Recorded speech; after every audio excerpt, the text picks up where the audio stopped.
เห็นอยู่แต่ตัวน้อยๆเห็นไหมค่ะเห็นไหมค่ะ มันต้องถ่ายมาถ่ายลงตั้งมันหน่อย จับง่ายมั้ง เห็นวิดีโอแล้วผมท่าเรือลงมันชิโมเต็มนะ มันต้องเลยโอ้สันเลย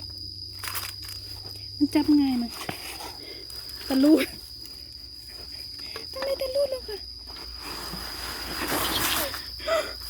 คนขาด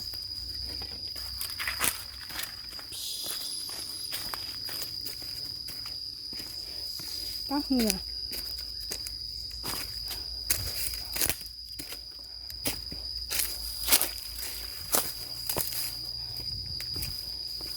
เฮ้ยห่มนะ